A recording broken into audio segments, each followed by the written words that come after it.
Interesting. Oh, it's on. Wallbound. Good morning.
Cajun1, how you doing? Just responding to some questions on the Discord real quick. We're gonna get started right now. Somebody asked, how do we turn the snare down in my headphone a little bit.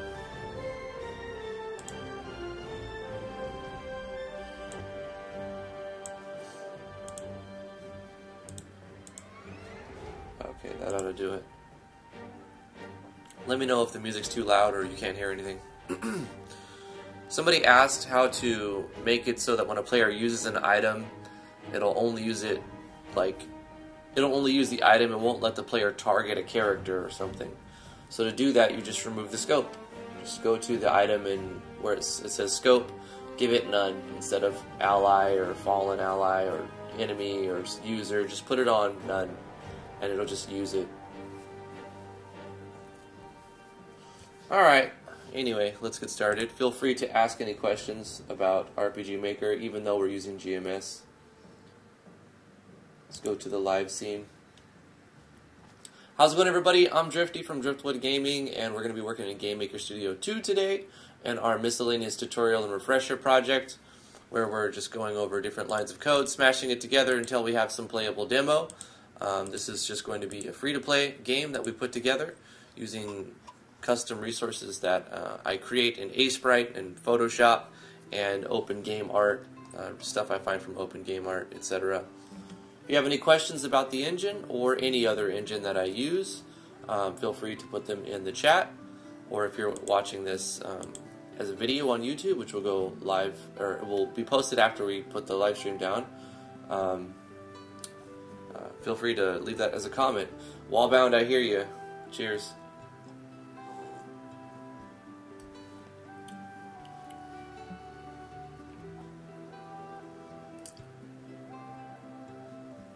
Okay, anyway, I'm not sure where we left off. Let's do a playthrough and take a look at the game, where it's at, and then try to figure out something to add to it and to make it.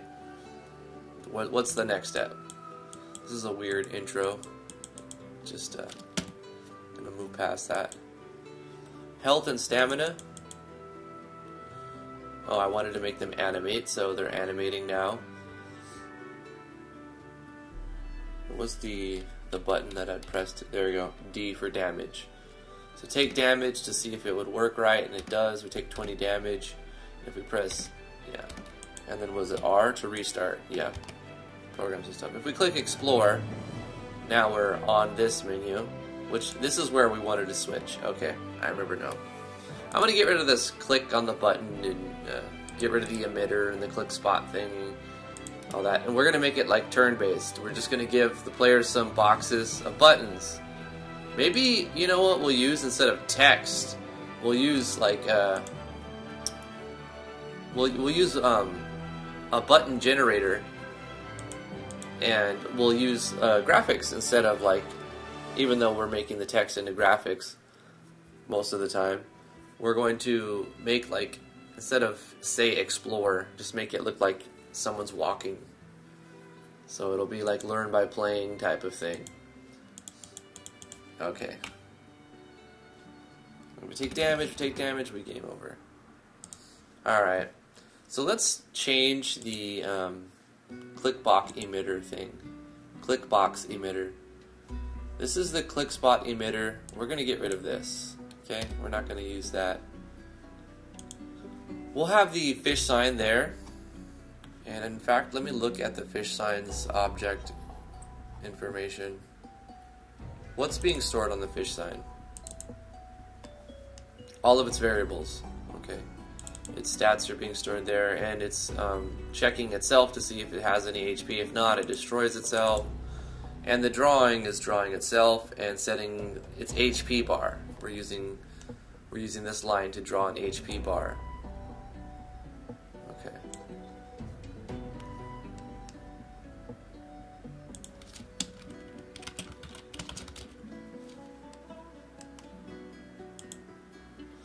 Alright, so we can just do the same thing with our other button, interact with object anim fish sign.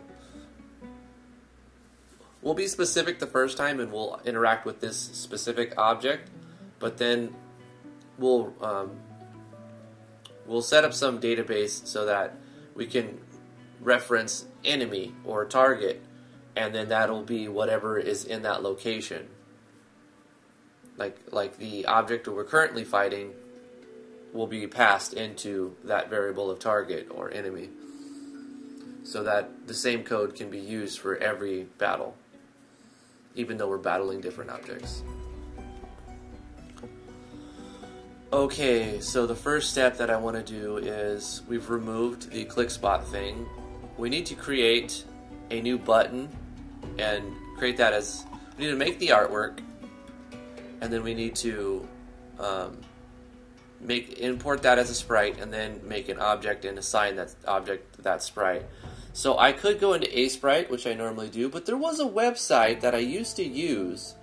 I'm gonna see if I can find it real quick.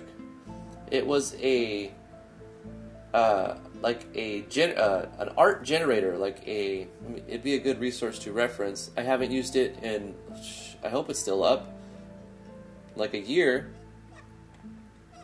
And I'm pretty sure I had it bookmarked somewhere, but I have a million bookmarks. So please excuse me, I'm going to try to find it. Was it in?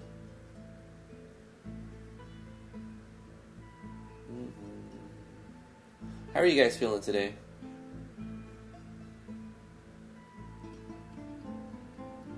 It's Friday. Happy Friday. Hope you guys have had a fantastic week.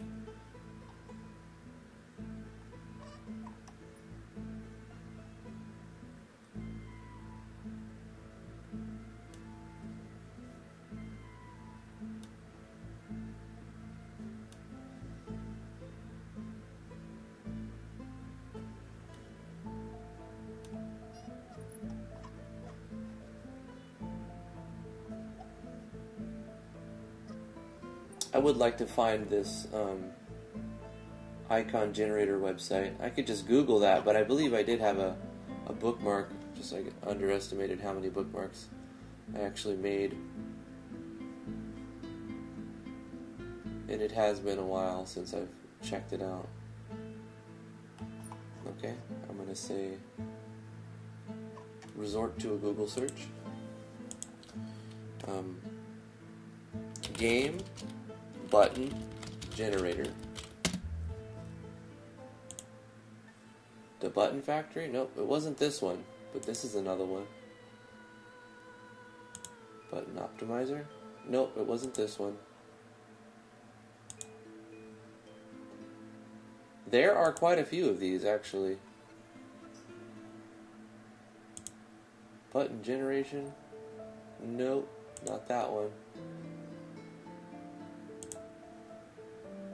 These are all for like web buttons. Video game button generator.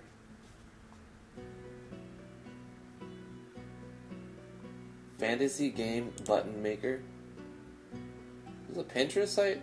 No. Don't take me to Pinterest. Oh my gosh.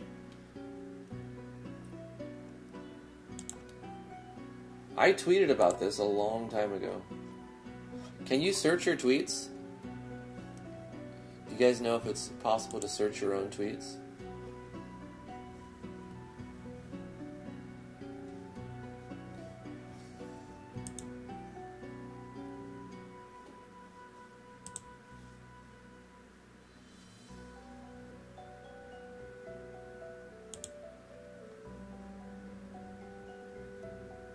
Yeah, there's a bunch of them here.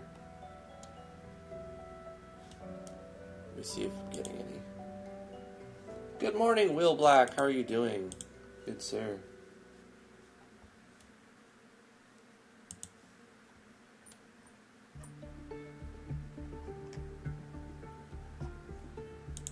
I doubt this website would be at the top. Is this it? No, this wasn't it. It was a very small and it was new. I hate when people put code on their website that stops you from using back and you have to go back 2 pages. The link to their website is a redirect so that when you press back it goes to the redirect which puts you forward. That's a way to inflate your numbers.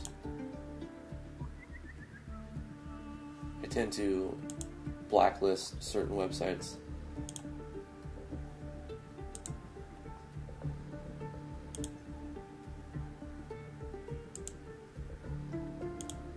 No, not this one either. Oh my god. Icons flow? No, it's not this. When I find it, it'll be worth it.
I was pretty sure I bookmarked it. That's disappointing.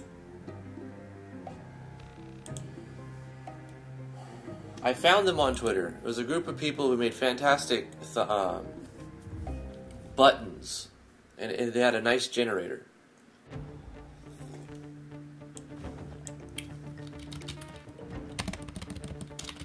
Button generator for video games. Button icon generator. Is it iconizer? No, it's not.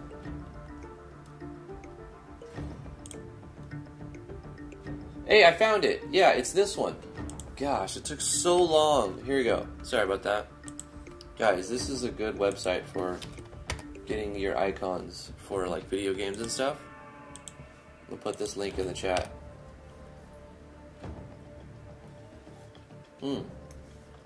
Anyway, I'm going to use this website to make some of these buttons. Alright. At the top here, it's just generating random ones, black and white, and random ones with colors. But you can also just type in something and search for a specific thing. Or you could even browse somewhere.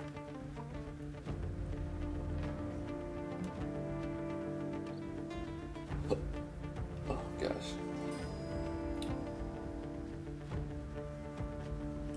I want to use the color ones. I like the color ones. Let's see, this is a castle one, the castle icon. I'll bring it up over here, what I'm actually doing. We're going to use PNG, but let's change this to a different color.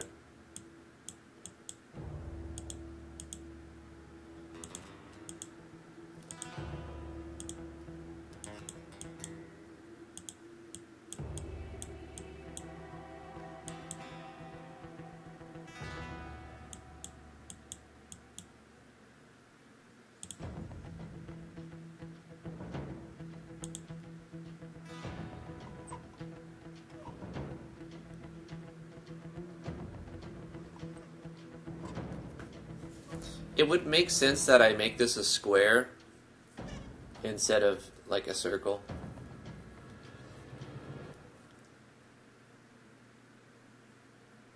Because then I can the code would be easier. I can check the distance.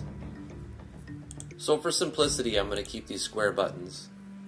Because otherwise it's an arbitrary change. Circle might look better, but square will be easier to click on and to code to be clicked on.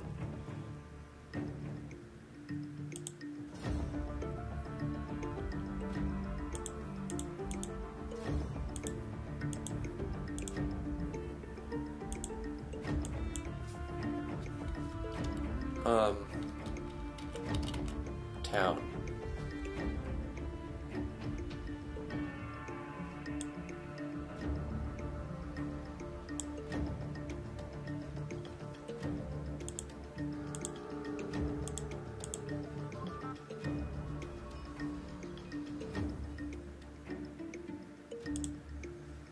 Alright, so we got our castle icon.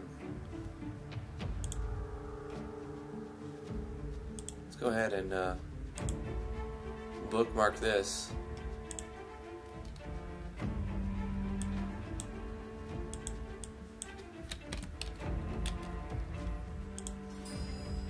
There we go. We're going to need a button for Explore. We'll replace the one we have that just says Explore, the crappy one I made. That way they'll all be cohesive. Dagger and rose.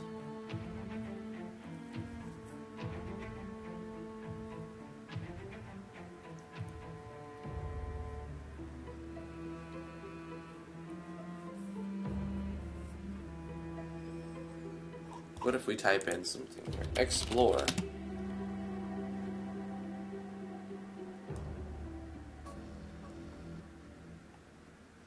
I think this one works well. This will say explore.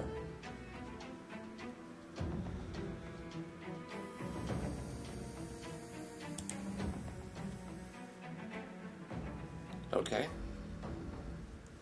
So we've got an icon for Explorer, we've got an icon for Visit Town. We'll need an icon for Attack.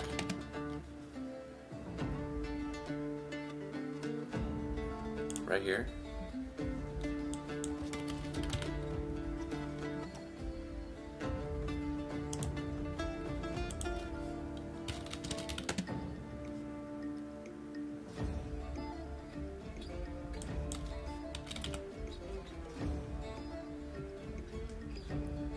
This will be good for item.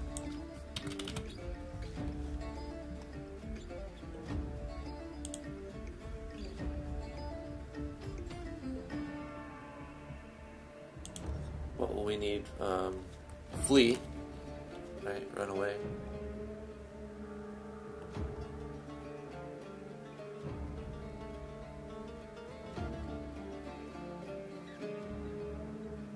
What if I just type in run? There we go. Say flee.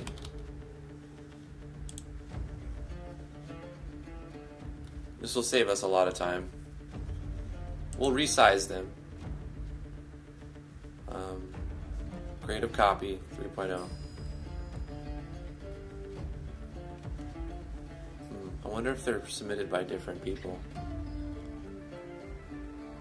Need to put them in the credits 3.0.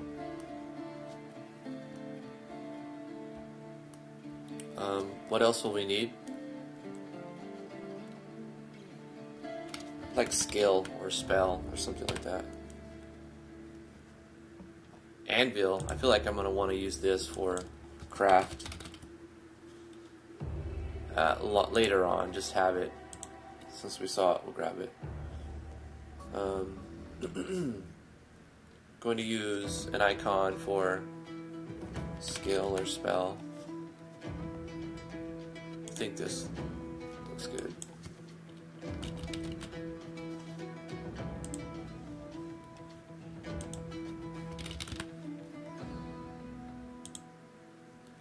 This looks better for spell.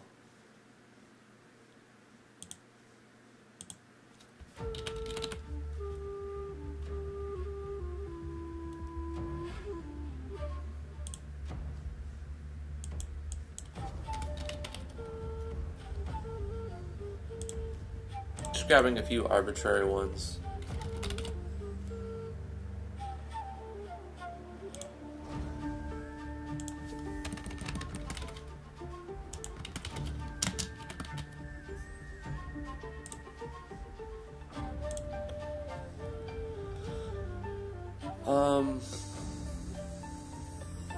I think that's probably good.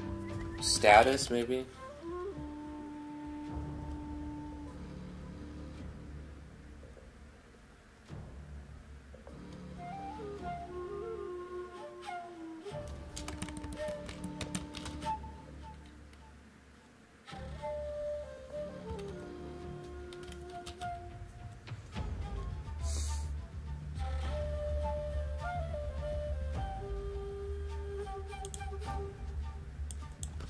Rest. Come on. Rest.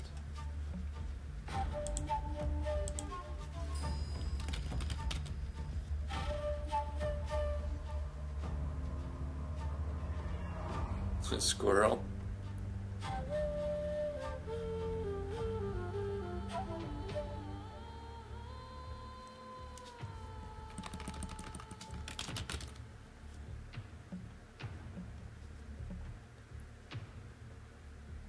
Big part of game design is creating and finding resources for the game.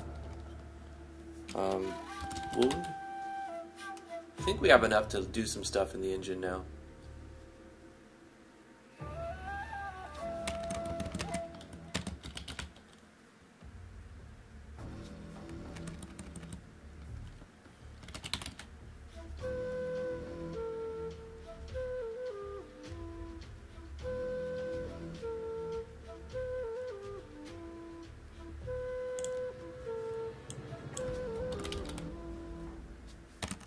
Looks like a snail. Oh, come on. Okay, that's good for now.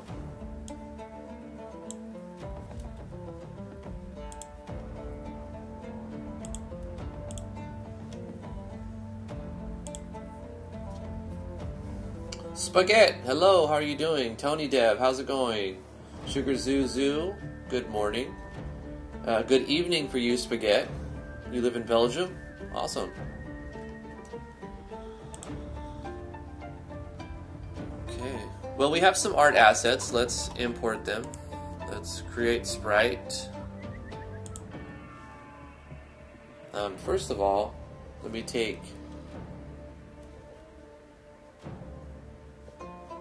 open up my computer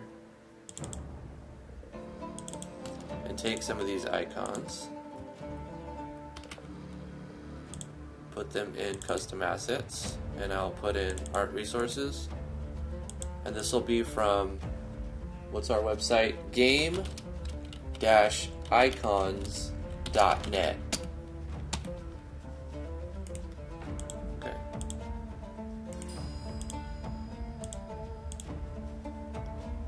So we managed to grab 12 icons. So let's import those.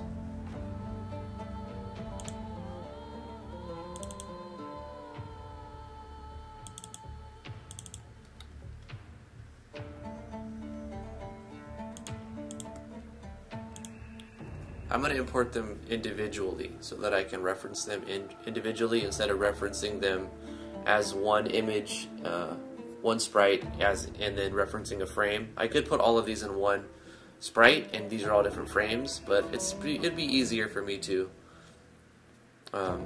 reference them if they were individual sprites. So I'm going to import them like this. This will be s_craft button.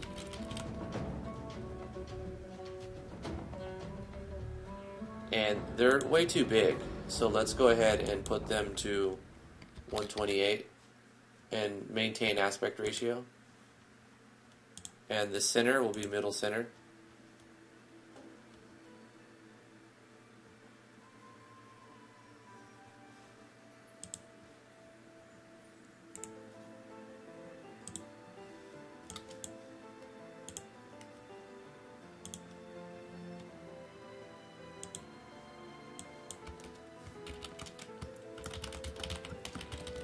Bandage button, 128. It's much better to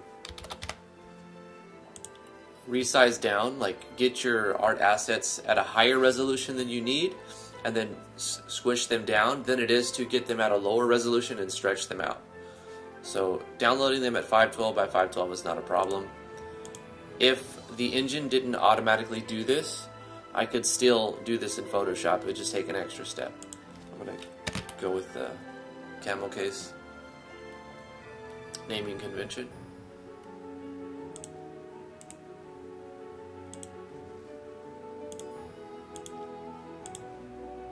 S_town.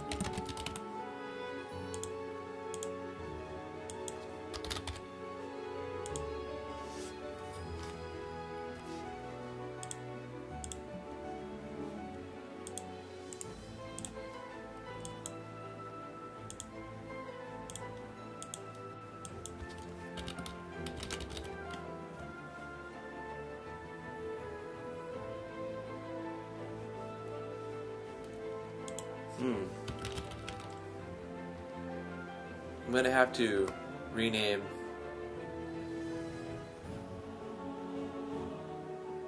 this Explore button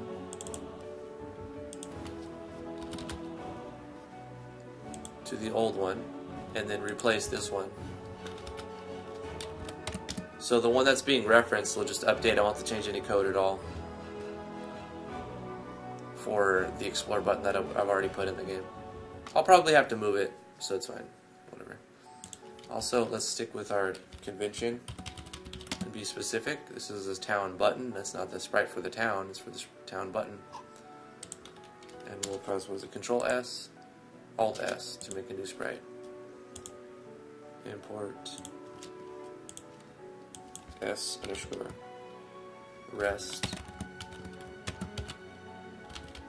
button. Adjust this to 128 by 128. And I can only, I can get away with just changing one of these and it'll update the other one automatically because I've got maintain aspect ratio checked here. If you don't want that, you can just deselect that, and then you'll be able to specify like a more rectangular image.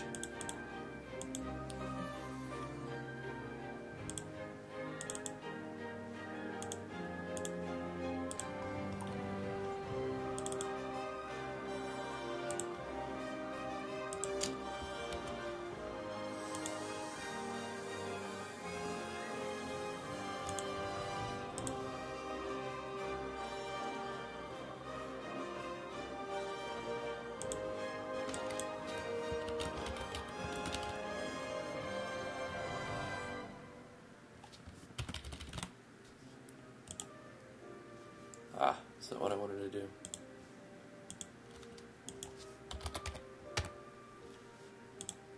There we go.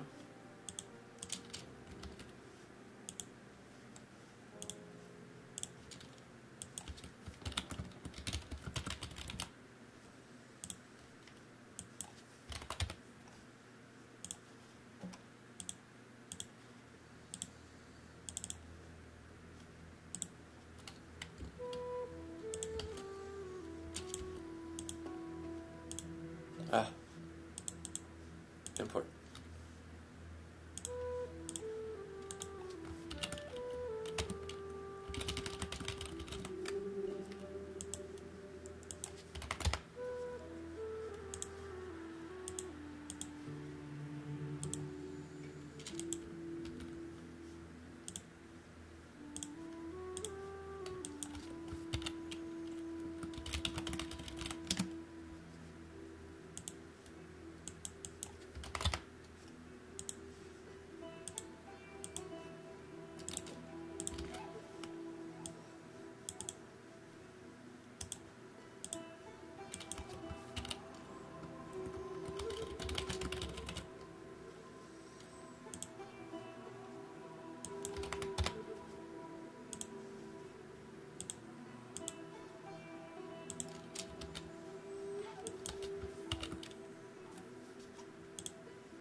Alright, now we've got some buttons to mess around with, to incorporate.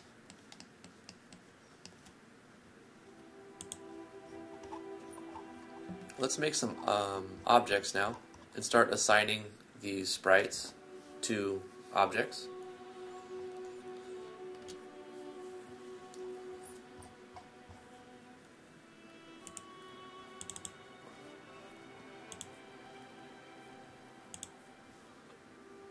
I want to see how this one looks in game as far as the size is concerned.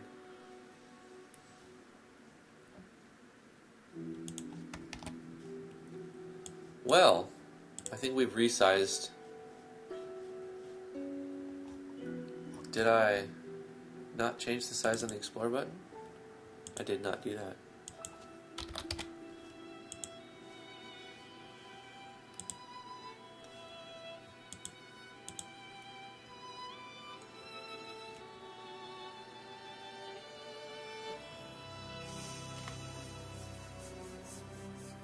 It's 8 degrees outside right now, Fahrenheit. The French word for water is eau.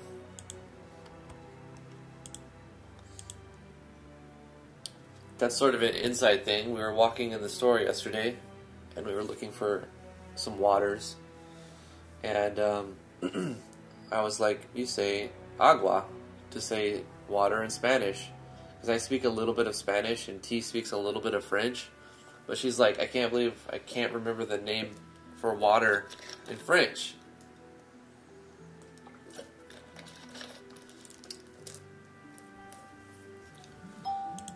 But I think she did say that. It was like, French is weird. So the button works the same so far. I need to check the hold on, I should reload it and see if it works on the edges, because I probably have a different size now. What if I click right here, boom, boom, yep, boom, boom, boom, in the corners. Right. So I need to look at the step, the condition here. So the X works perfectly fine. Negative 64 and positive 64, and anywhere in there, if the mouse X is in that location of this icon, that's 128. But for the Y, it's only checking as if it was 64. So 32 plus 32. So we need to go from Y negative 64 to Y plus 64, and that'll give us the 128 on the Y dimension, and then it should work even if we click on the edge of the button. So if I click on the top or the bottom of the button, like right here, yep, it still works. Nice. So we need to add some buttons here, like explore, go to town, or rest, or actually explore or go to town,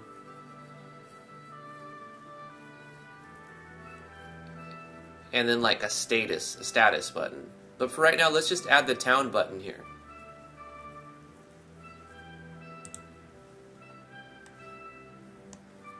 So I'm gonna just duplicate the explore button, duplicate it, and I'm gonna call this town button, and change the image that it's using to be town.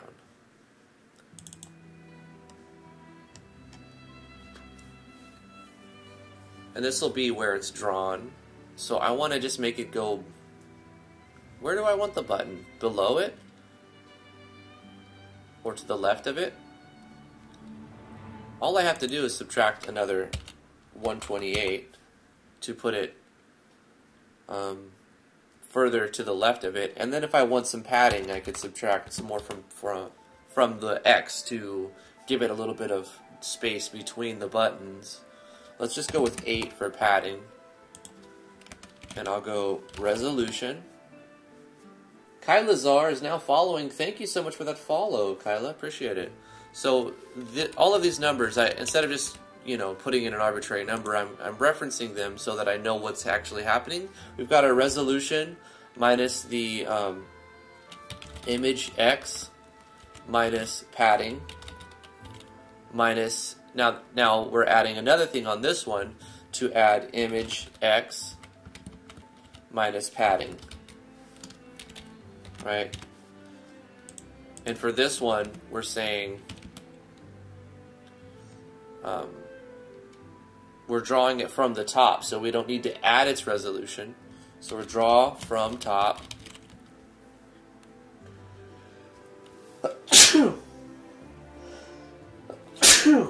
Oh, excuse me. So we're drawing from the top, so that would be 0.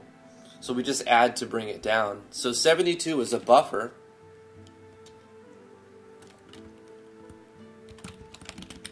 Buffer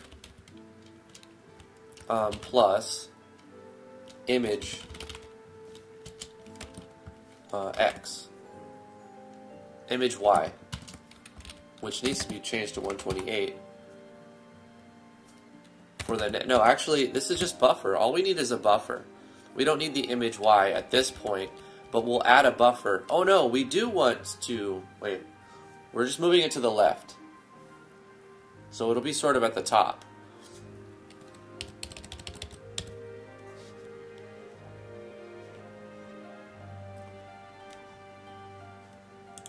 So actually what we'll do is get rid of this image X or image Y value, because we're just going to add a buffer, and in fact I'm just going to do a 64 buffer.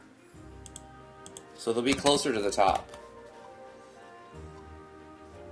But we also need to include that in the scene, in the map, right? So let's go to outside town. So we put it here, but it doesn't matter where we put the button, because it's going to move it around. It's going to set its own X upon creation. So let's take the town button and put it right here. They're actually going to be something like this, I think. They'll be more like that. But let's just put them in the very corner just so you can see that they're setting their own location.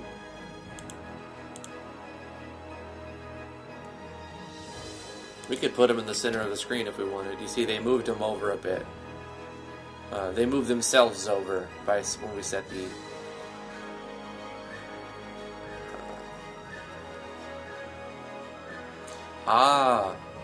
if we want to add padding from the top, we can add more. But I like it being like attached to the top as if they were drop down images. So another thing is the town is a copy of Explorer, so we need to change the scene that town goes to. So it's checking, the reason why I duplicated it is so I didn't have to make that conditional statement again. So if we look in the conditional, the step, it's saying if you press your mouse between the X and the Y location, in the left mouse button, then you go to this room. But what we'll do is create a new room for the town map, and then we'll just change the name of the room we go to right here for when we click on town. So let's add a new room, create a room. We'll give it the same dimensions as our other maps, which is 1280 by 720.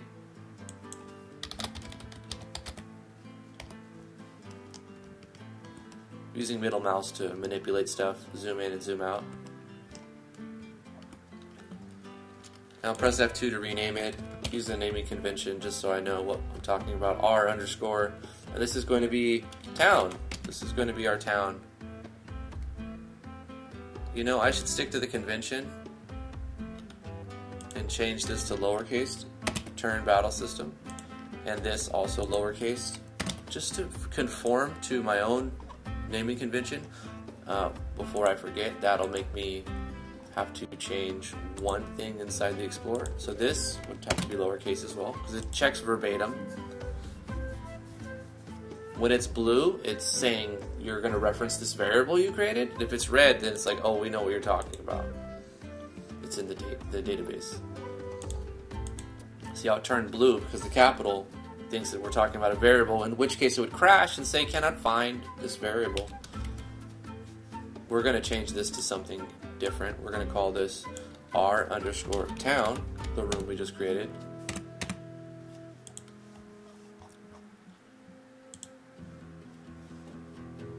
It is very cold in here.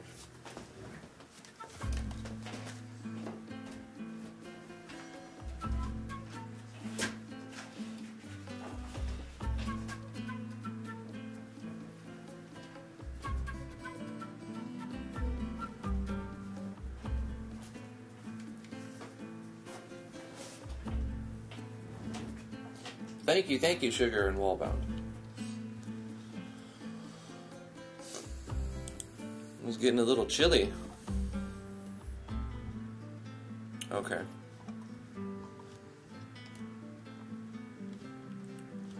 Let's go to the room we created, the room town. We need to give it a background, so we'll need to create more. You guessed it, art. I'm going to create a sprite and try to import something that I already have, because I have a bunch of stuff. Backgrounds.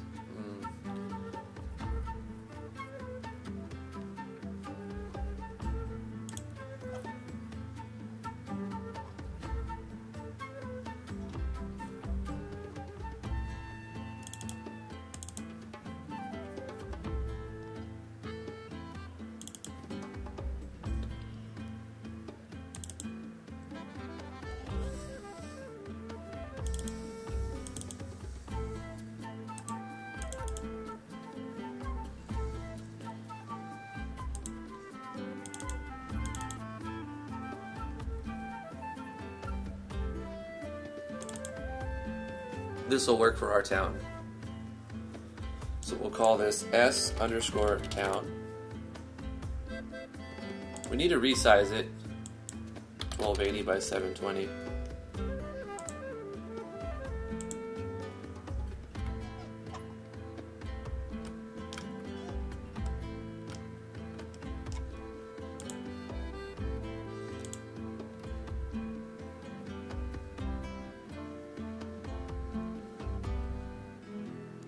Okay.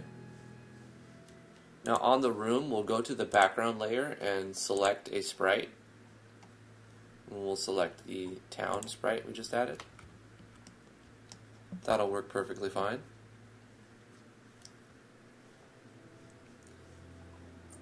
We're going to need some controller that draws and erases, like destroys, creates, instantiates and destroys our button objects.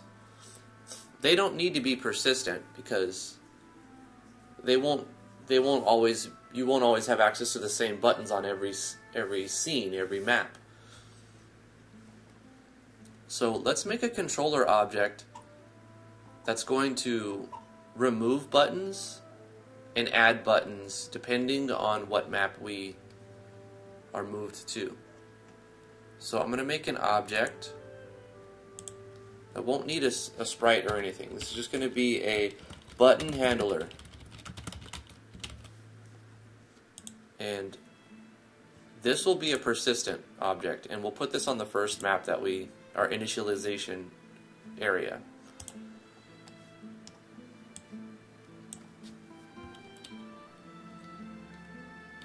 Instantiate and destroy buttons depending on what map room the player is on.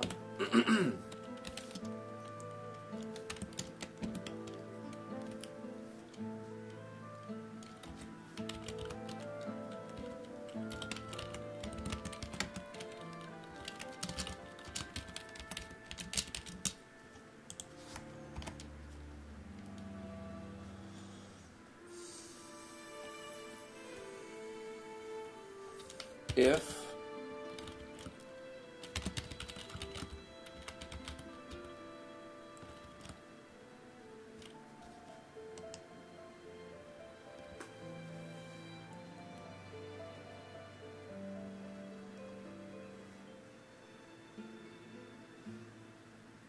this takes the room index, a number, and not the room name, the string.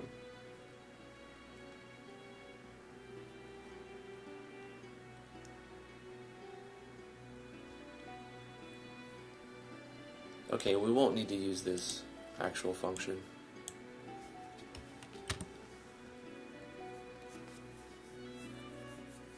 We need to run a conditional that checks to see what room the player is on. We don't have to do it inside the button handler. But if there's a way that I can make it easy, I will do it here. But I don't see an easy way. Maybe obviously there is an easy way to do it, I just don't know it. But I know another way we can do it. We just manipulate this object from within the buttons. Or we can do creation code, right?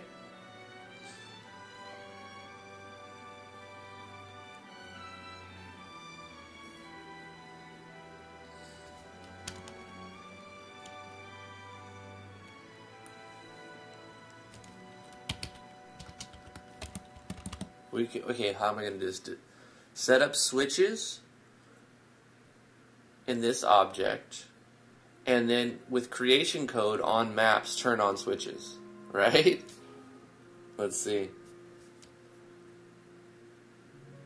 Did you just adjust the temperature on the guitar? Yes, that's what I did.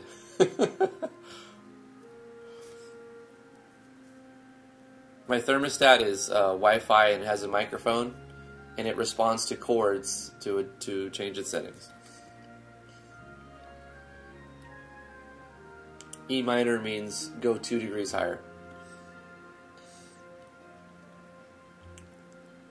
It would be a hot room if you played like a Metallica song.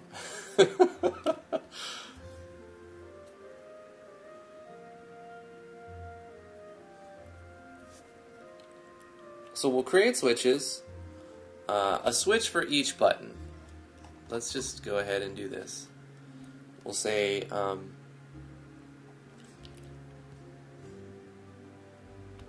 switch we can't use the word switch. We'll just say craft button equals false. So it's not on. That makes sense. So we're going to create some variables and give them Boolean values and just set them all to false, and we'll use map. Well, I keep saying map for room. We'll use room creation code to toggle switches. We'll say with object button handler craft button equals true. And then we'll do conditions in the step phase that say if this is true, do yada yada yada. Turn on the button. We'll see if that works anyway. Bandage button equal false. Town button equal false. Explore button equal false. Rest button equal false. Cast lot button equal false. Flee button equal false. But we need to declare these variables somewhere, right? So we'll put them here and then make this a persistent object. Spell button equal false. Button equal false. Attack button equal false. Focus button equal false. And then as we add more, we'll just include more here. Use room creation code to toggle switches. Use switches to toggle the buttons. Button objects. So if, right now we only have 2 buttons, so I'm just going to use Town and Explorer, but I'll go through and methodically add them all before. And I'm going to just use these 2 first and test to see if this whole system works before I write it all out. So we'll use Town and Explore to see if this actually works as intended, and then if it does, I'll write all the code for all of the buttons. So if Town button, we actually don't even need to say anything else. We can just say if Town button instance create layer. We can just say XY because once they're created, they'll be assigned their own XY location. So we're putting them at 0, 0. We could say 0, 0 or XY, but we're saying this right here. So whatever XY.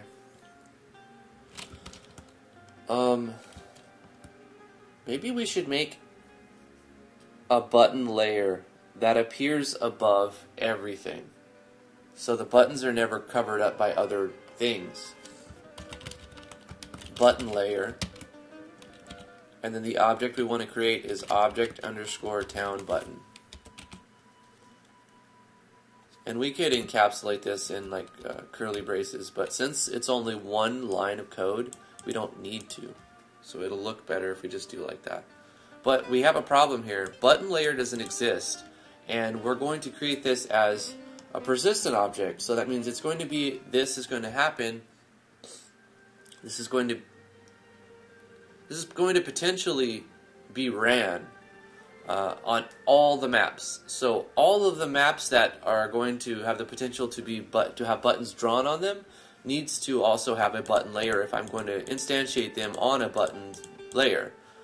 So I'm going to create a new layer, a new instance layer above instances, and I'm going to call it verbatim button layer.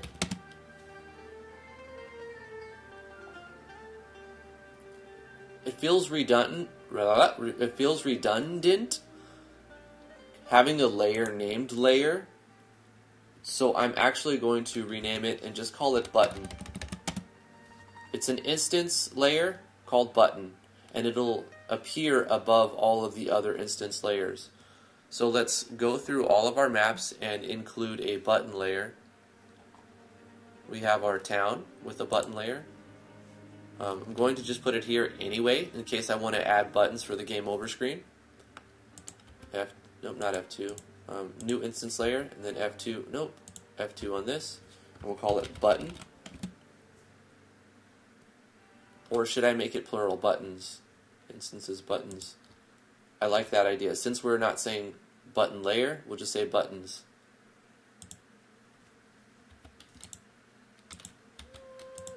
Buttons. Nah, singular. It's even shorter. Okay, anyway. It's arbitrary. It doesn't really matter. You'll decide on these things in your own game.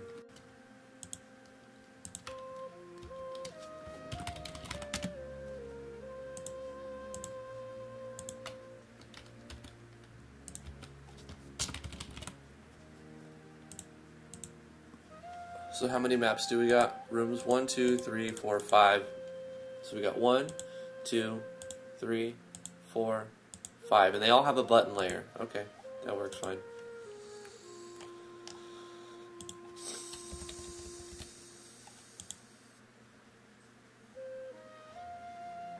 Okay. And then we'll do the same thing if explore button switch is on, instance, create, layer, same thing. We could use 0, 0 or X, Y. We could use anything we want because they'll be moved anyway. Button, object, explore, button. Okay. Now what I want to do is remove these buttons from here. Right? We're gonna take these instances off. Now, you know, it looks like we're deleting them, but they're still in the database. We can just drag and drop these back somewhere if we wanted to. But what I'm going to try to do here is instantiate them with room creation code. So if I say creation code with object underscore button handler,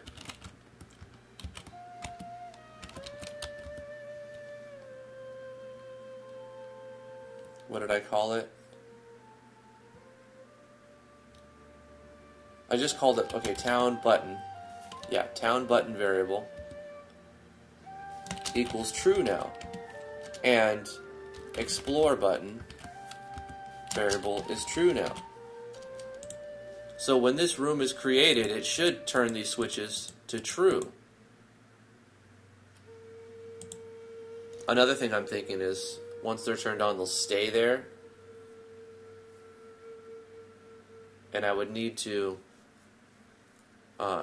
set other values to false here, which I could do, and disable all the buttons and only have the ones I want to be displayed there. I'm more or less testing to see if this creation code by toggling a switch to draw the object will work the way I want. Obviously it won't until I actually include the object somewhere. So on the start screen, when I have my instances here, this is an instance layer.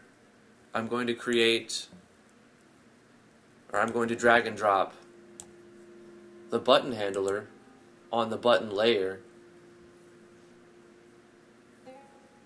And because this is a persistent object, it should be running from the beginning as soon as we enter the game on every map.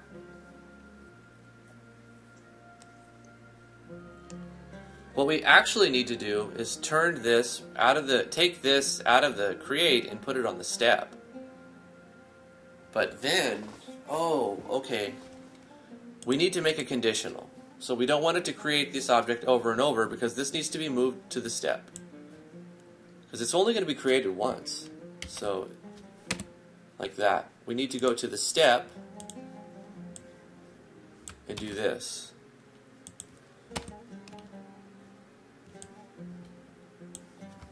Toggle buttons.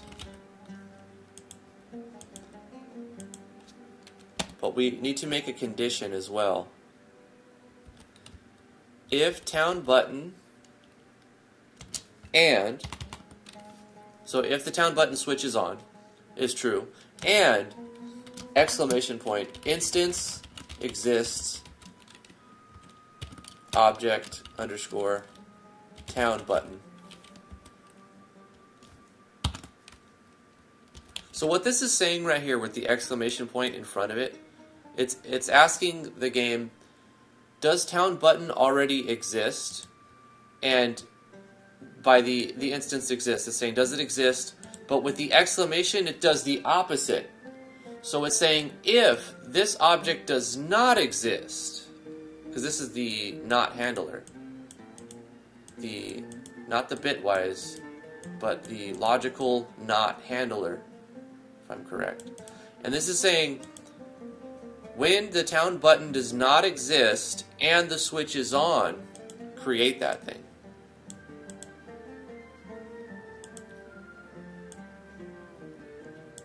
So we'll copy this, paste that there. We need to change this to explore button. And the same thing for the second instance. What I want to do now, just because it's going to be easier to look at, is give it some braces.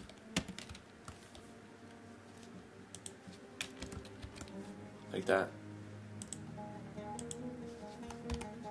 That'll make it easier to kind of like see what's going on. If the switch is on and it doesn't exist, create it at this spot. The same thing for each button. Create town button if switch is on and it doesn't already exist.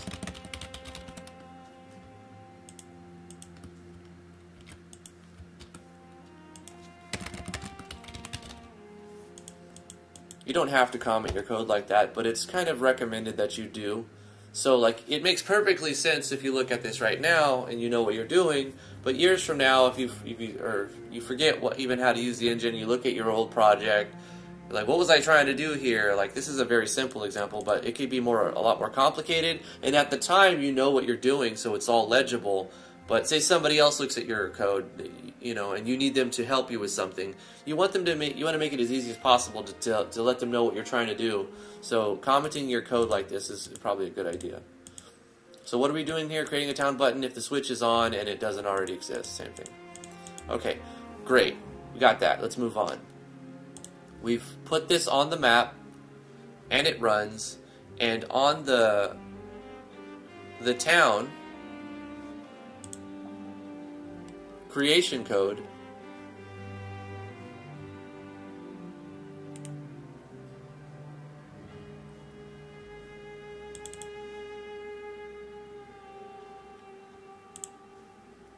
we've got these switches being turned on. The problem is, when we switch to a different map, these switches are still on, right? The switches are still on. This is a persistent object. So we need to turn them off when we go to every other room. Let's just see if this works, because I'm not even sure it's going to work. I think it will, it should, but, you know, who knows. They're there. Hey, they work. It does work. The creation code is a thing. But they still exist. You know, if we go to explore, we get into an encounter. We go to town, we go back to town.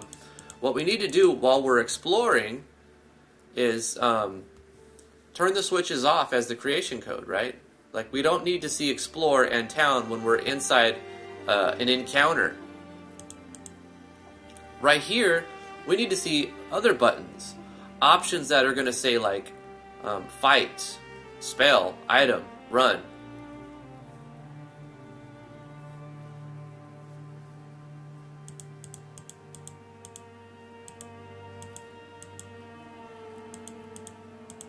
That is pretty cool, though. Let's check the corners.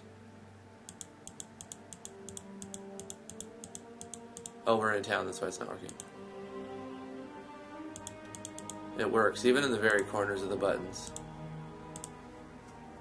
I like it. Cool. Okay, let's find a way to turn off the switches. I would say using the same process now, because it's easy. At this point, we just go to the creation code of the map that we want, and we say, when we load this map, we want to turn off all the buttons and then turn on these buttons. I think I want to do a copy-paste set of code that just turns off all of the buttons and then turns on the buttons so that I can I won't have to type it a million times. I will have to type it once though.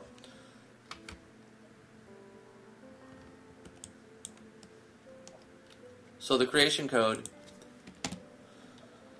will say craft button equal, for now, false. Bandage button equal false. Count button is true for this place. Explore button is true.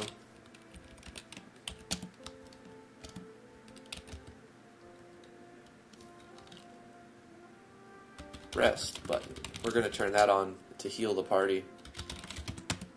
So we'll probably do that next. Cast lot button. Flee button. Spell button.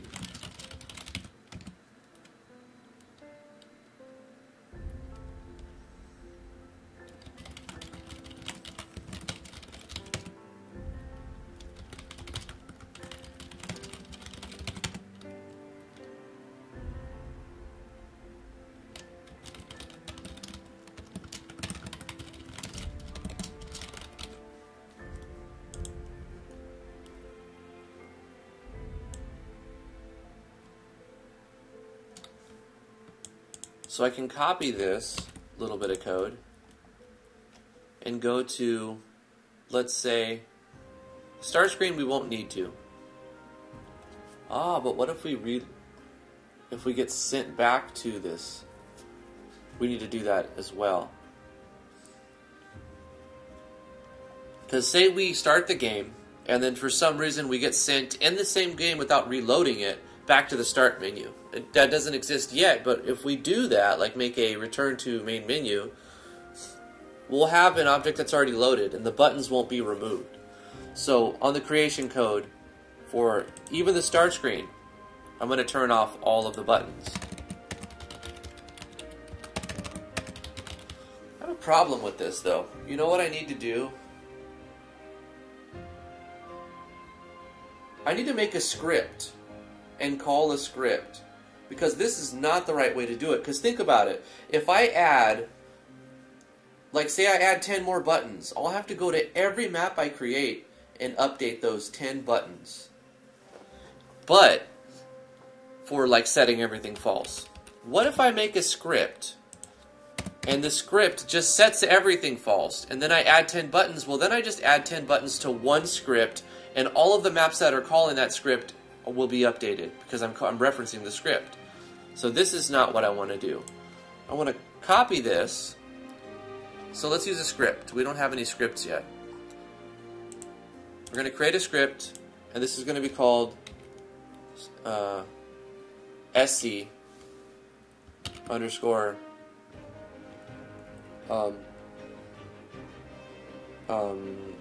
remove all buttons.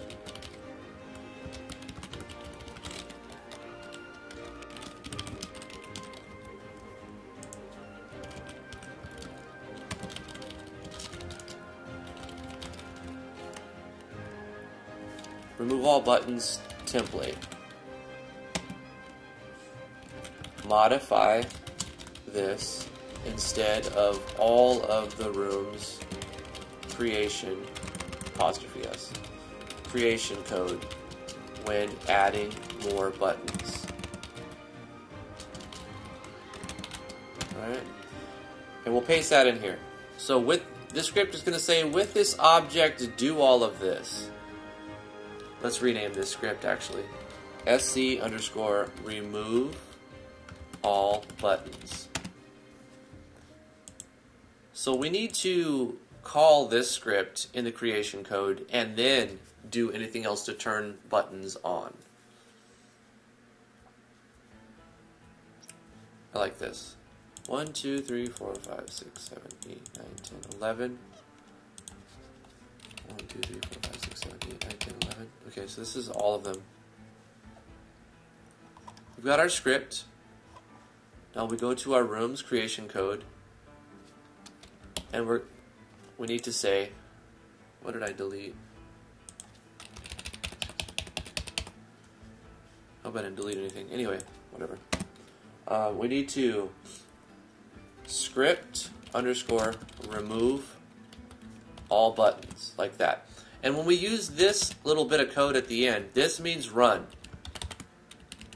It's like we created a method, right? We created a function, and the script just holds a function.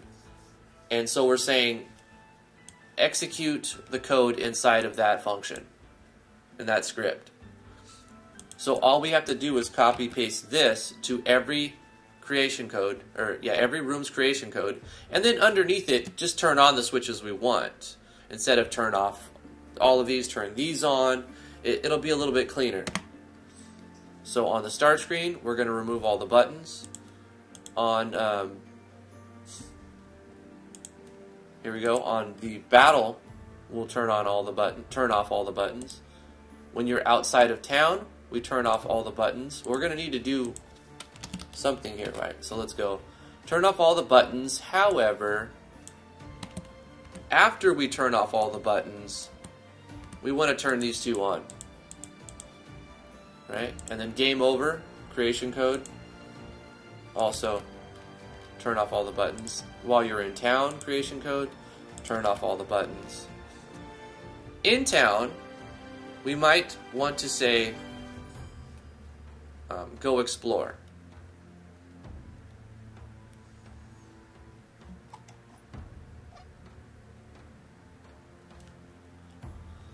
Or we'll make a button leave town. Well, if we hit explore from town,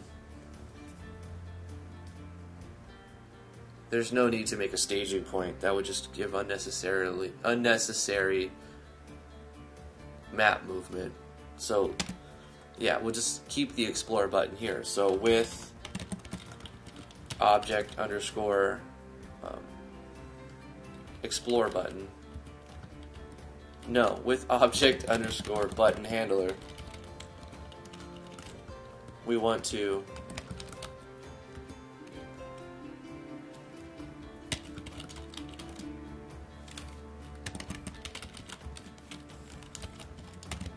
we're just turning a variable.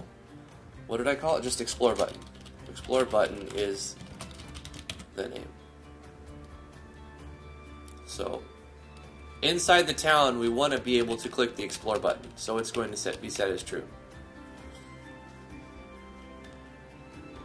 Game over, they'll all be removed. Outside of town, they'll all be removed. No, outside of town, you'll see go to town and explore.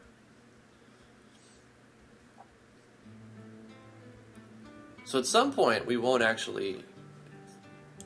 only see this map. There's obviously, I need to fix some things. In the turn battle system, we need to turn off all the buttons, but turn on another button. Let's actually add a fight button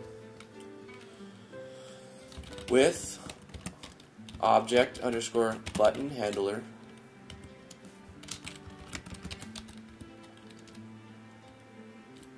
I called it attack button, I think.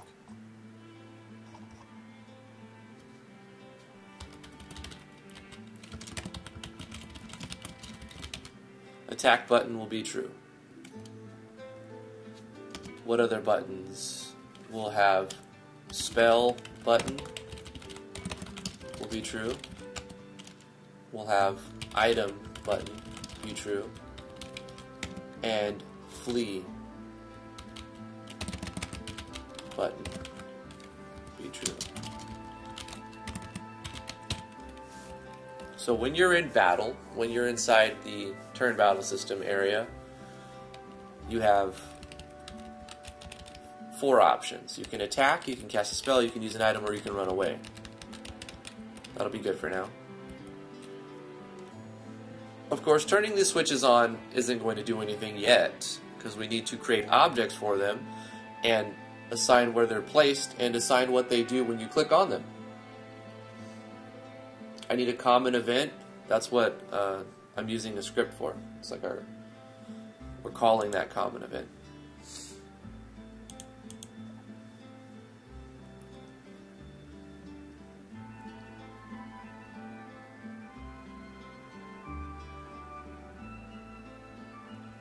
Wallbound has a 7 terabyte cloud to back up stuff. That's pretty good. I have a 2 terabyte external SD.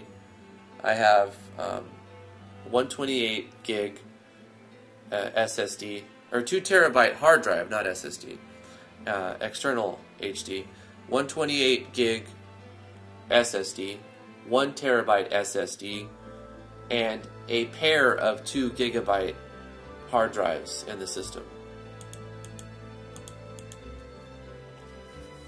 Recent upgrades.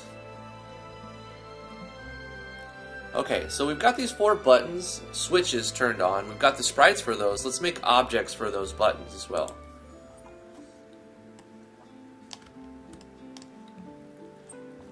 So let's duplicate the down button.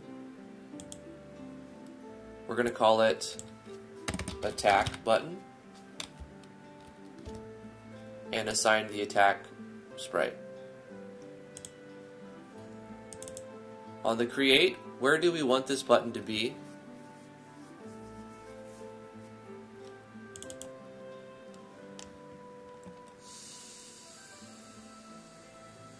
And since we set the alignment to center on all of them, and we're checking the mouse's, if we press the button while the mouse is on the button, then this is going to tell us what to do.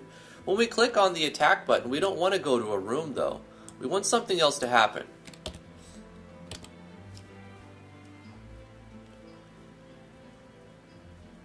So with our target,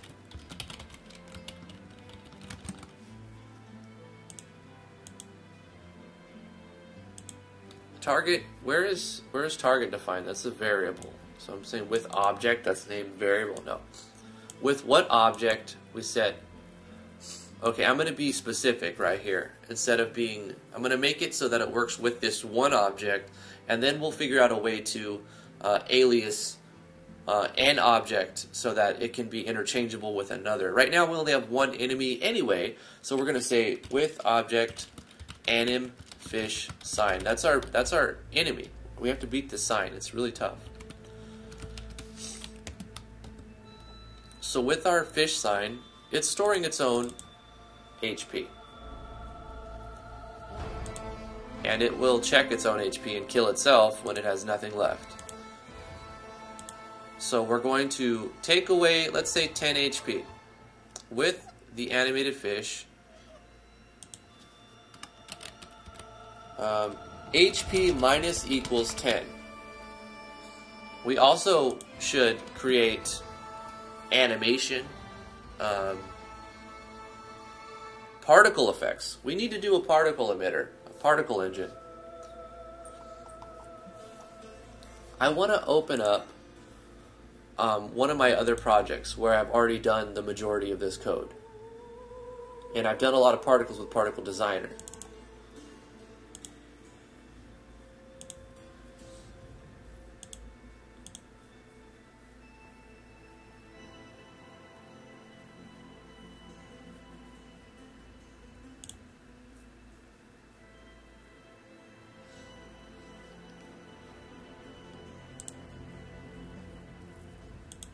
Okay, so I've made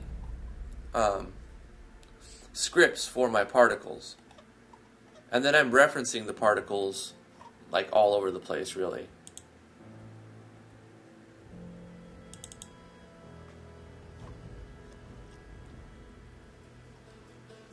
And I'm calling the particles with script calls. Okay.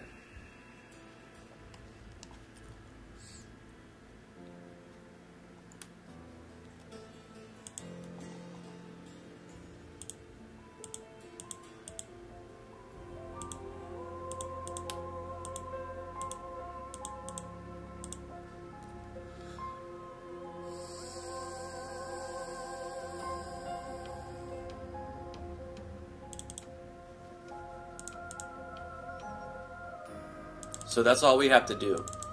Oh wait, right, we have to also make sure that when we're done with it, we destroy the system and all of the particle types. Okay, so we're going to create a particle system, and then we're going to define particles as variables. and give them their values. I've got all of this with a particle engine.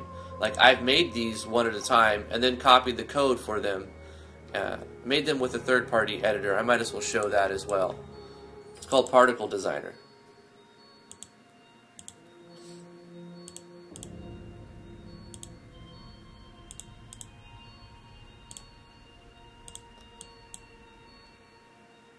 It's probably very out of date. There's better ones. But this is what I've used before. You can change all of the numbers in here and create your own particles.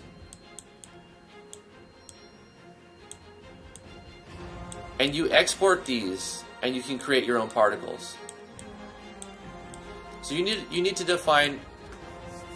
Particle engines require a system and then the particles themselves, and if you would like, emitters, or you can call them directly as like referencing an emitter, like calling and executing a script, a line of code even. So you don't necessarily need an emitter at all. I mean, in the thing it creates one emitter. Anyway, it's too convoluted. It's very simple. You make a system, you design the particle, and you call, you make a script to call it. So, for example, let's take this little particle, let's export it into GML. And we'll call this one, I don't know, RPG Particle 1.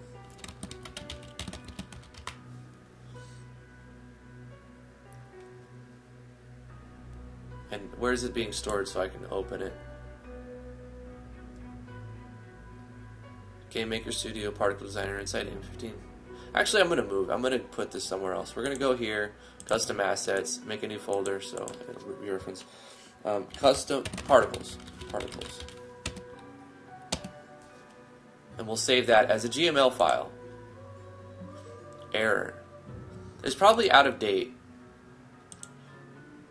I can actually export this to the clipboard, right? Export all particles to the clipboard. So we could open up a file, or we can just paste now that it's copied to the clipboard. So what I'm going to do is go here and paste this, and what it's doing is creating the particle and the emitter for it. I'm going to delete the emitter because I'm going to call the emitter with a script call. And I'm going to change particle 1, which is just the name. Actually, I'm going to press Control F, and I'm going to replace all instances of particle 1 with RPG particle 1.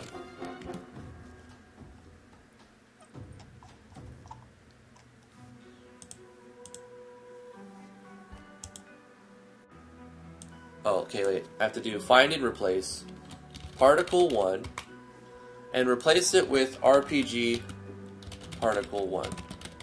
Just because. And I can say replace all instances, boom.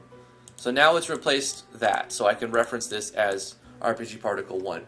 But I have a new particle, and when I create it, I can have a memory leak if I don't have a way to remove it, so we can get rid of that. What I need to do is destroy it at the end. So when the game ends, this is an object that I've created in a different project, but we're going to take the same object and basically copy it, because it'll keep all of the particles I've made before, and as I go from game to game, my own particle engine, my own collection of particles grows. So every time I go to a new project, if I take the same code, then I can add to my collection of particles. I don't have to use them all, but I can instantiate them. So we have to destroy it, so we're going to go part type destroy. And the index is RPG particle 1. So we're also destroying particle 1. Right there. Okay, so let's basically do the same thing.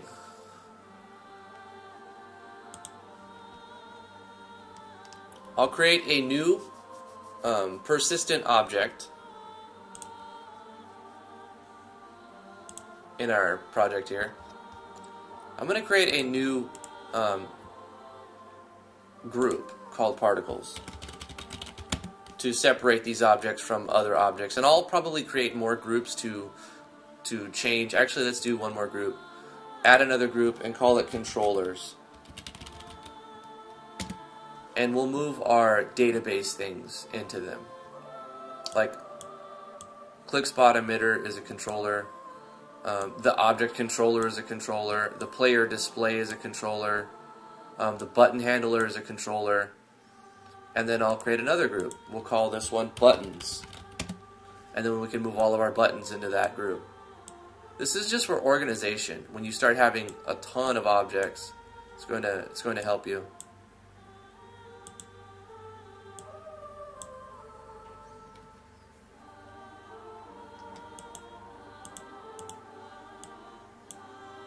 There we go. Draw text is a controller. It's not actually going to change anything as far as how the game operates. It's only going to change the way we look at it and the fact that we can hide stuff to make it look a little bit easier, a little bit better.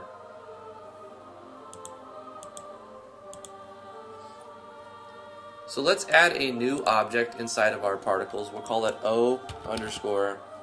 I actually want to keep the same thing, DG particle system. I think it's what I called it. Anyway, DG particle system 1. Copy this. I'm going to just change the to make it match the convention, so I won't use OBJ. I'll just use O. We're going to add a create event. I'm going to copy the create event that I already did. So on the create event, we are creating a system, which is just an arbitrary thing.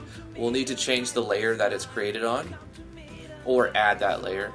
We're actually that's a good idea. We'll add that layer. So we're gonna copy all of this.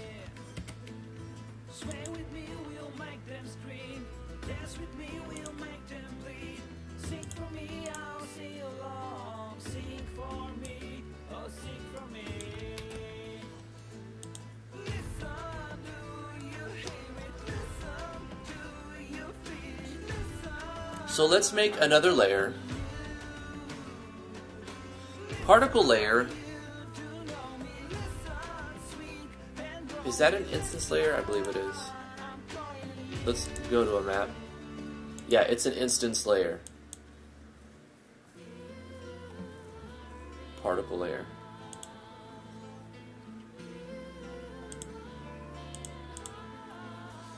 So we're going to go on background and then click instance layer so that it appears on an instance layer underneath the other stuff.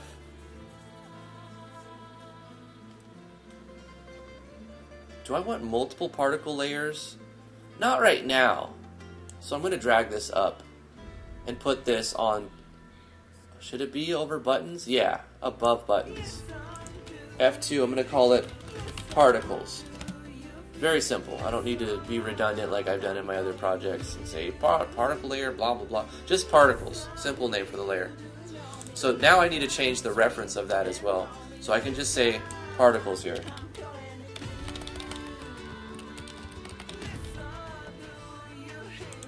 So create a new layer called DG part system 1 on the particles layer. And it is persistent, so it's a persistent system that's going to exist. But also because of that, we need to go to here and add an other event that says game end. So when the game ends, we terminate all of these particle systems. We're only creating one system, but we also remove all of the particles, the particle types. So we'll copy that and destroy all the types that we're creating.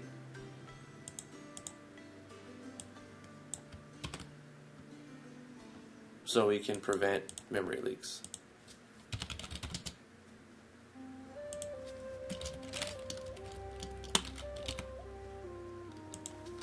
All systems, all particle systems,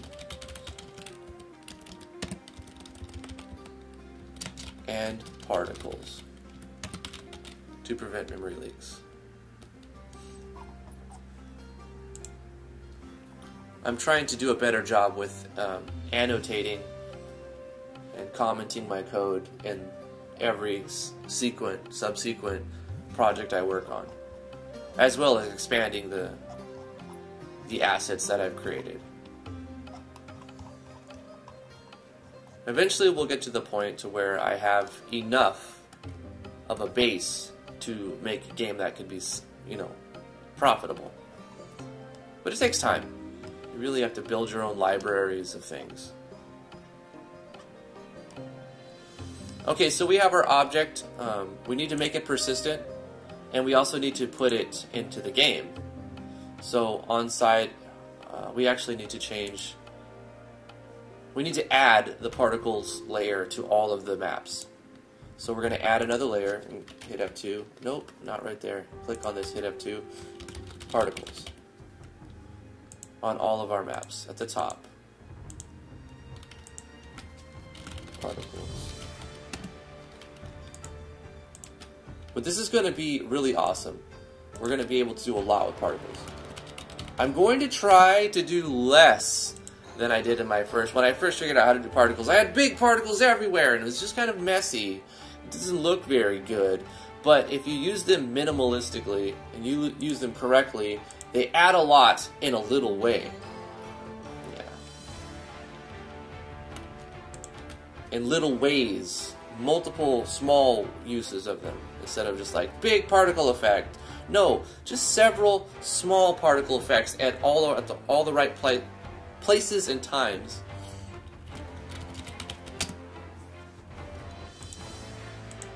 I would say I went really overboard with particles in DriftBot, and I'll run it for example to show you what I'm talking about.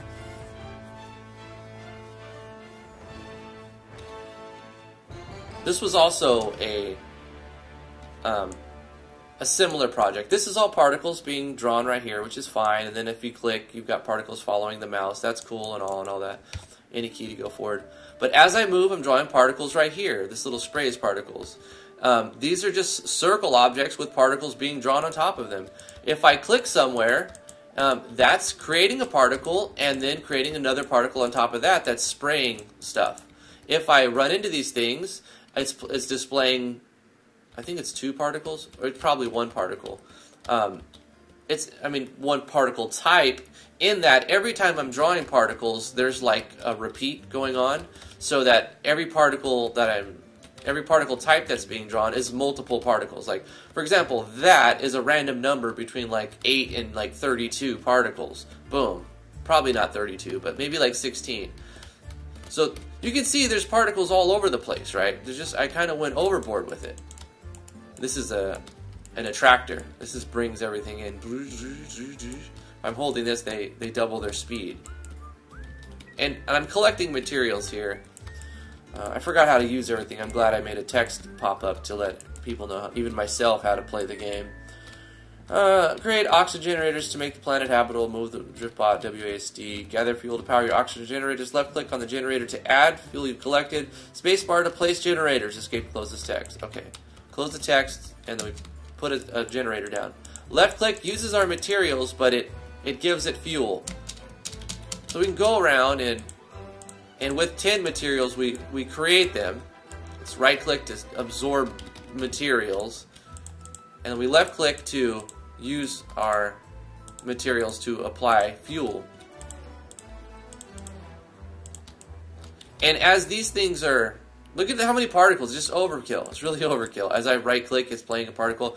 As these things operate, they're bubbling, they're creating particles, which I had to minimize a lot. But look, when they finish a cycle and give me oxygen level, they provide oxygen to the planet, a huge spray of particles comes out every time.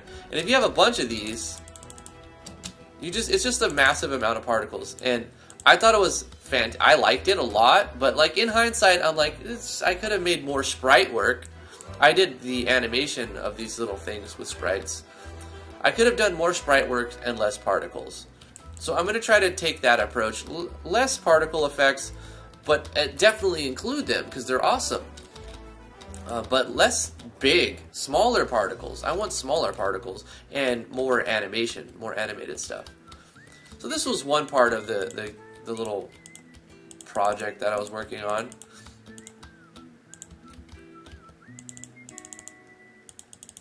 Oh yeah, I made it so that you can't waste any of your materials. You can fill them up, but it won't take your materials unless it can provide as much fuel as it possibly can per material. So I was like clicking right here, and it was like it would take your materials and fill it back to full, and it was like a waste of material. So it'd be best to let it like get half full and then give it one more. But now I've made it so that you can't actually, and stuff like that.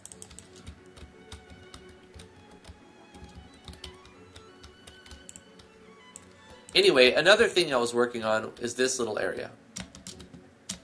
Like a platformer type of thing. Well, look at all these particles going crazy, man. Crazy. If that little thing catches you, you lose. Oh, yep, that's it. And you have to basically go back in there again. And the placing on that is just plain stupid. Plain stupid. It's, for one, the thing is too fast. This right here, speed, needs to be 4. And it needs to be created at a different spot. Not here. Instance layer, is it on this layer? Yeah. It needs to actually be like here.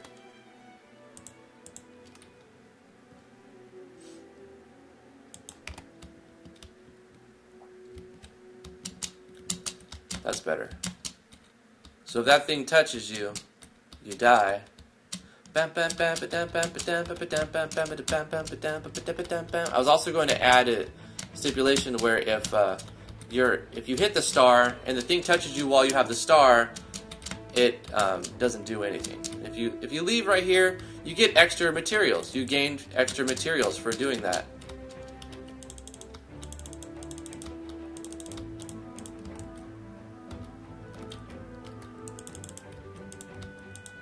So this was really just a prototype to mess around with.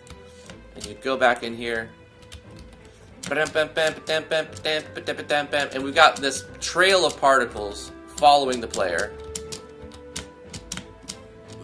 And then also when you get the star, particles play, and then more particles spray like confetti, going crazy. And the thing is, no matter how far you are, if that thing touches you, that's the end of your game. So there's risk inside of doing it like this. Obviously platforming is a quick way to beat it because you get 50 materials for beating it, for going through the platformer. But you could just sit here and do little work and you can actually beat the game. So I guess the challenge would be how fast can you beat the game? And I wanted to do random stages and stuff. I actually wanted to procedurally generate this. I had like big ambitions when I first started. I'm like, you don't even understand how hard some of this stuff is. Speaking to myself, so I'm like, you know what? Just manually curate and create your own. Craft your maps by hand so that you know they're all balanced and beatable. When you procedurally generate, you can create unwinnable scenarios with platformers, anyway.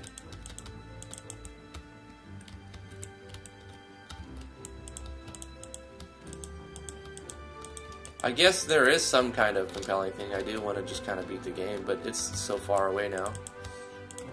And if I keep risking running the platformer,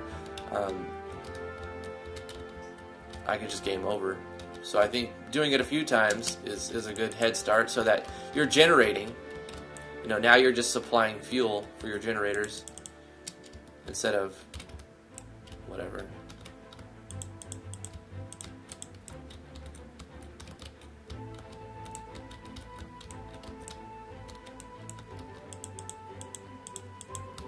The massive particle spray.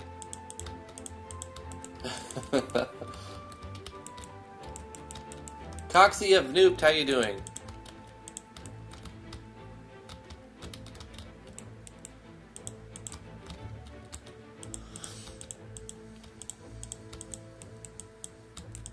But this is a good demonstration of the particles that I've created. Some of them pretty cool if you use them correctly. I'm overusing them here.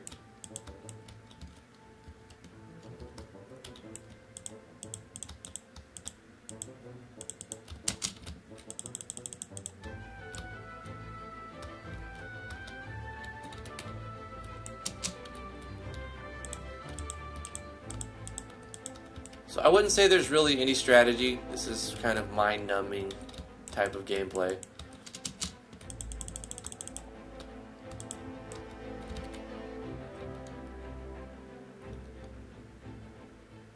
It's probably more involved than clicker games, but it's essentially a glorified clicker game.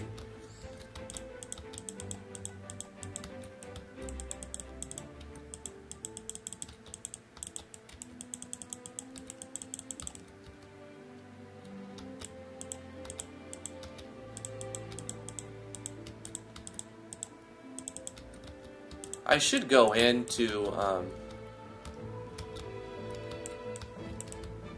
I guess, the alarm and set a random, more of a random number for the creation of materials and make them more stationary. The reason why I had them moving is because they would spawn over here, and I didn't want to type in exceptions for location. Obviously I have collision set up, but it, I don't know, whatever. It was me being lazy, so I'm like, let's make all the materials come to me, and if I hold right click, they move faster. It's fun looking at projects from like a year ago, and then seeing what you did right and what you did wrong.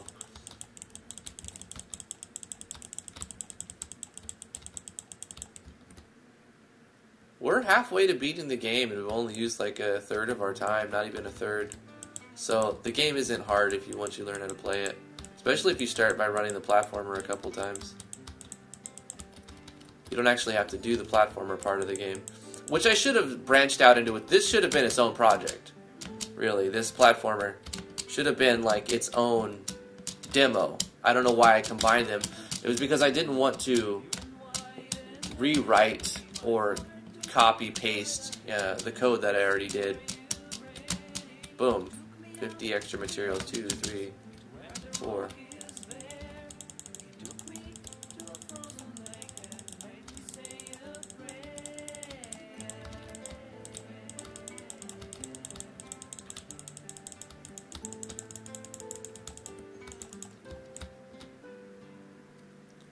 It's just a big particle spew.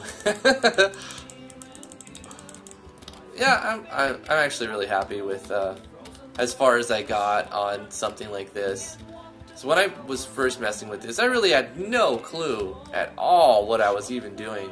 I still like wing most of the stuff I do in GMS2, but like when I was messing with this,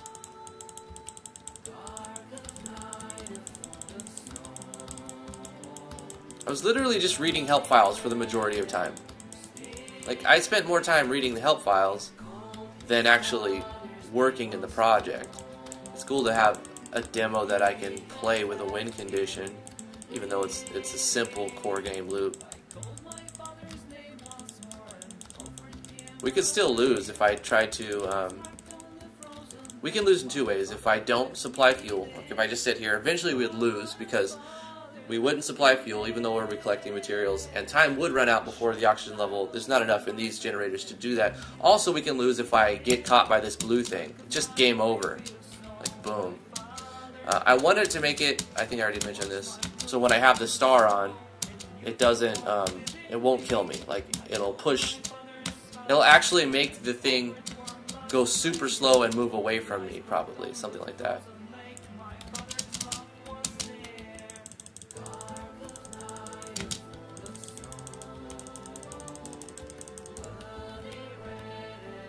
At some point, you would only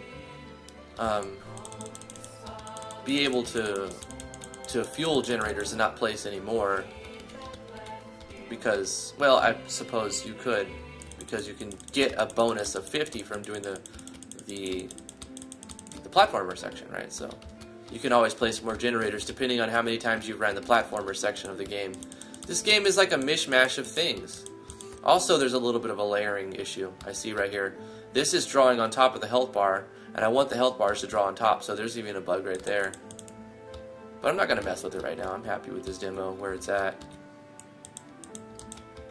We're doing another project. I'm just kind of taking a trip down memory lane and taking a look at an old demo I was working on a year ago. because I'm taking aspects of other projects that I've created. I do this in RPG Maker as well. The things that I've spent time creating in one engine, and then I move on to a new project, doesn't mean like those were a complete waste of time, because I learned new things and I can use those other, hey, we won and there's a bug. If we left click and it tries to create an explosion, we finish the oxygen level, and plus it doesn't delete the there's bugs. There's still bugs. All I have to do to fix this one is say, if instance exists, object O2 generator, then create explosion. Otherwise, don't. You know, we don't even need an else. Just for the explosion, the object has to exist. It's saying it doesn't exist right now. Right here. Also, when we do creation code, we can just say with the object, whatever the name of this thing is. What did I call it? O2 generator. Yeah, with O2 generator instance destroy all of these, and they'll get rid of those. But I made a U windscreen and everything. Anyway, that was this demo. We're taking pieces of it, ideas from it. Getting the gravity to work right was really the part that was a fun challenge, and took me a lot of research to find how other people are doing it. And I watched I think 3 different versions, and then put together pieces of each of those 3 in order to make it actually work.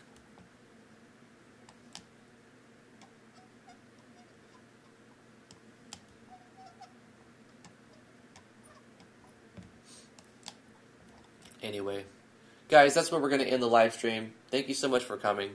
I'm going to mess around one last thing inside of our new project. I want to see that we were able to migrate the particle system over.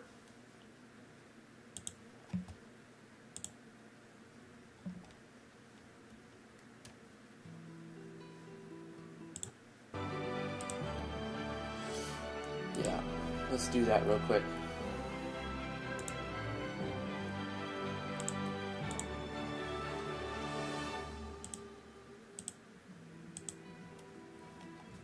So we have our object particle system. We're going to drag it and drop it onto the particles instance layer. And since it is a persistent object, we won't have to put it anywhere else. It'll be created at this point, and it'll be invisible, and nothing it won't interact with anything. But it'll let us. This is just defining the system and the particles. To actually call them, we need to do a line of code, or we can create a script and call that script, passing it in variables. So in this project, I did it with scripts instead of like an emitter. We use the script as an emitter. For example, we'll take a look at this one. It's a script, and I'm calling the scripts play. I mean, at first I was calling them create explosion. I used this one as from another tutorial, like the idea of using a script to call an instance create layer of particles create. Creating an object here, and then, okay, so this is creating 3 objects using sprites as graphics, and then particles on top of that. So that's always a good thing. You can do both. Specifically, though, I started changing it. I'm like, let's just do passing in the particle system, the variable name, and then passing in an XX and a YY, which we're going to pass into the script when we call it. So essentially, we can just copy this, and we'll have to change a few things, obviously. So we'll make this one, and we'll call it. I'm saying play. I'm going to rename it again. I'm going to give it something else, and I'm going to call it like PT for particle. So I'm going to go into my scripts, and I'm going to create a group, and I'm going to call it particle scripts. So I'm going to say particle. And then we'll create a script in here, and I'm going to paste this. And for the name, I'm going to call it S_particle. particle, and then underscore, or actually we'll do camel case, particle. I like the underscore idea, but I've always gone with camel case, so it would make sense to fit everything. So script particle RPG PT1. That's very, very weird, but whatever. It's added. It's the new one we created in this episode. So I'm going to change the name here to reference the same thing. And we're going to pass in two variables. So it's going to, two arguments, s underscore particle RPG particle 1. And then we're going to pass in an x and a y for the location. We could actually pass in another thing as well. We can pass in a number. Let's do that. Let's pass in an n for the amount, the number. And so we're going to create a temporary variable, and we're going to call it amount equals argument 2. Now this is actually the third argument, but it starts at 0. So argument 0 is the first argument, argument 1 is the second, argument 2 is the third. So we're going to be passing, this script is basically doing one thing, creating temporary variables that we can pass into it, and running one function, particles create. And this is which is the particle system, I'm calling it as part 1. So DG part system 1 is the system 1, is the system, I think that's the variable we're using. DG particle system 1, yeah. So I'm going to do the same thing here. Instead of OBJ, I'm just referencing it as O, and this is particle system 1. And we're referencing the new one we created, which I called RPG particle 1, specifically at the bottom here. RPG particle 1. And then as for the how many, we're going to actually put that into an argument so that we can specify different numbers. Alright, so now we have a script. We have a script that we can call, that we can pass in stuff to it. All of that so that when we click attack, it plays a particle.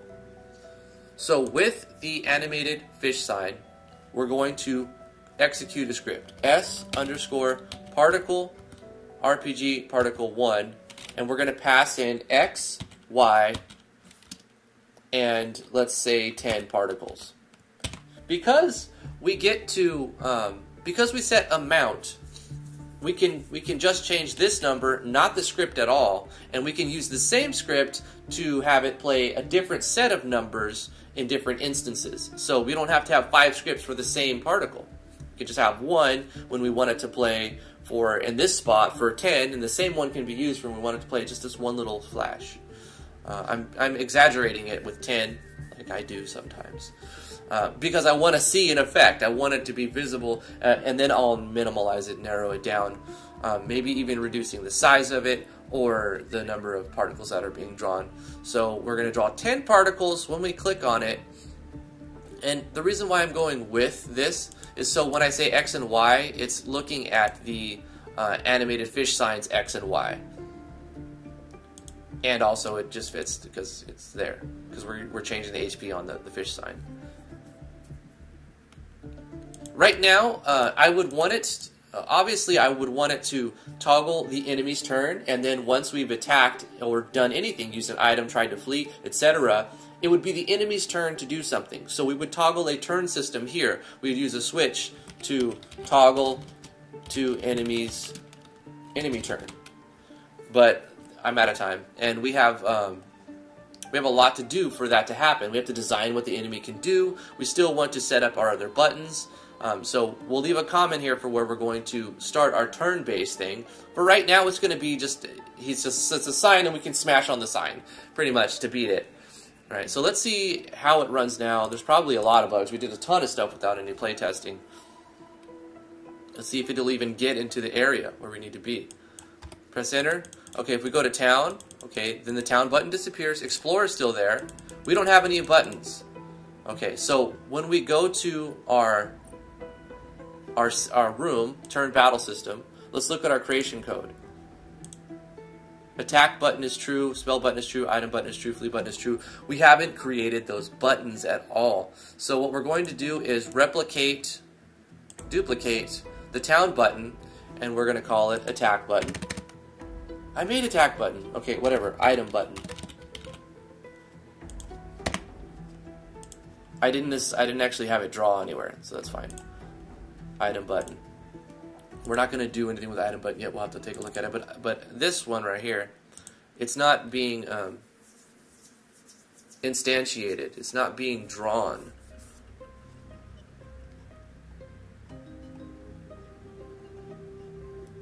On the button handler, let's look at our button handler. Why isn't it being drawn? Because we were testing it with just the town button, the explore button to see if this system works. It does. So now we can include this to also work for attack button.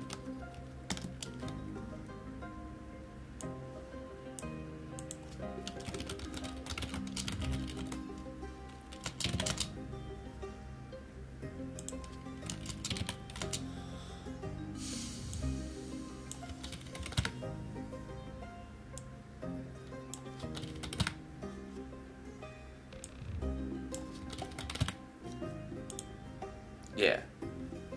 Now it should draw it because our button handler is saying if this instance doesn't exist and the switch is on, draw it. So it should do it once. We go to town and blah, blah, we go to explore. The attack button's there. So if we hit attack, hey, check that out. Oh, we also need to do one more thing though, because we can hold it and it just smashes on it. That looks really cool though. The attack button. Where's our attack? We can get rid of this for now. We don't need this open. We don't need this open right now. We don't need the script or that code open. Here we go. Step. What we need to do is mouse check button pressed. All right, not being held. So it's running this every frame. We don't need that right there. Just like that. So this is only going to check it when we press the button once, like but dang, run once. So if we hold it, it doesn't just go like every frame, and it doesn't do 600 damage in a second of holding a button. It just does 10. So let's try it again.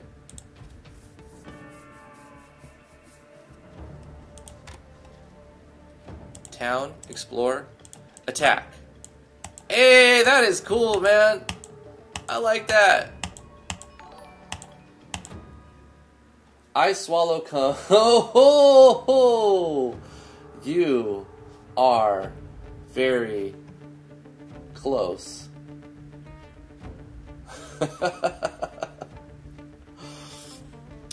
Thank you, Resident Troll.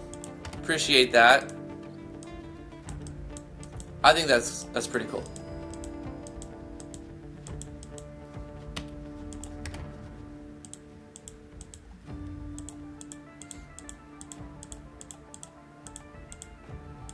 Hell yeah, man. Alright, yeah, that's where I'm going to end it. If you like to support what I do, I have a Patreon, patreon.com/driftwoodgaming. If you'd like to follow me on Twitter, twitter.com/driftwoodgaming. Twitch.tv/driftwoodgaming is another place where I live stream. If you'd like to see the video, you can see it after the live stream is finished airing, and youtube.com/driftwoodgamingmv. If you'd like to download any recent project, any projects that I've put up, you can go to my website, driftwoodgaming.com. That's funny that it works. There's something wrong with the API there.